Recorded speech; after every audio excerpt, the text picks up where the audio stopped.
Assalamualaikum warahmatullahi wabarakatuh. Saya Vina Alfiana, mahasiswa dari Universitas Negeri Padang dengan NIM 19033135. Di sini saya akan menjelaskan materi mengenai administrasi keuangan dari mata kuliah Administrasi dan Supervisi Pendidikan. Baik, kita langsung saja. Yang pertama yaitu pengertian dari administrasi keuangan.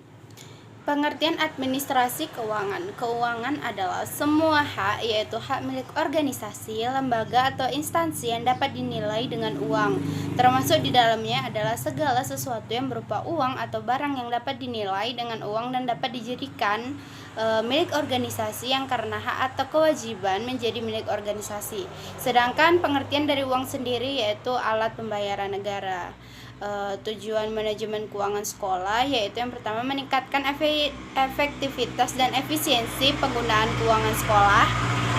Yang kedua, meningkatkan akuntabilitas dan transparansi keuangan sekolah. Dan yang ketiga, meminimalkan penyalahgunaan anggaran sekolah.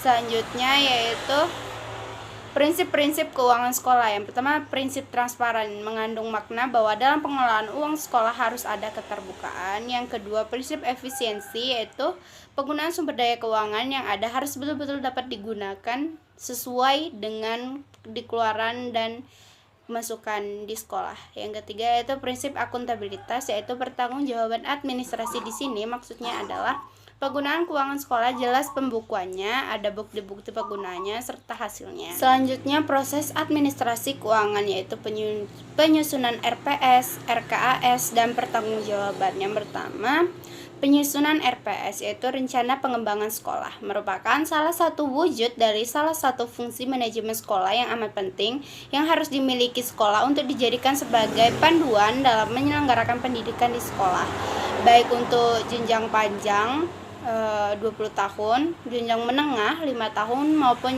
jenjang pendek selama 1 tahun.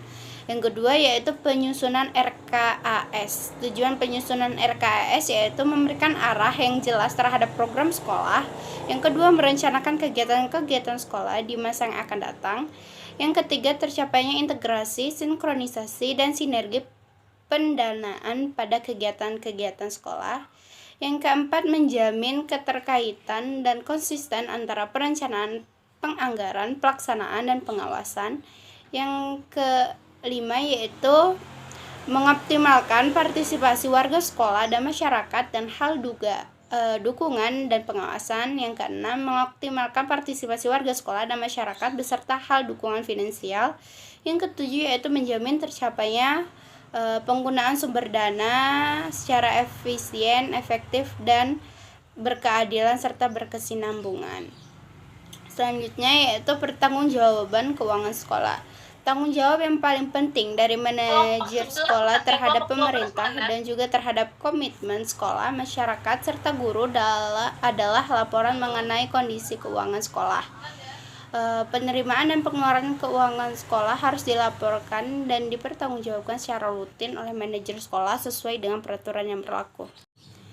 Perencanaan dan pembuatan anggaran. Di dalam membuat perencanaan keuangan sekolah ada beberapa hal yang harus diperhatikan. Yang pertama yaitu perencanaan keuangan sekolah. Harus disesuaikan dengan rencana pengembangan sekolah baik jangka panjang, jangka menengah, ataupun jangka pendek.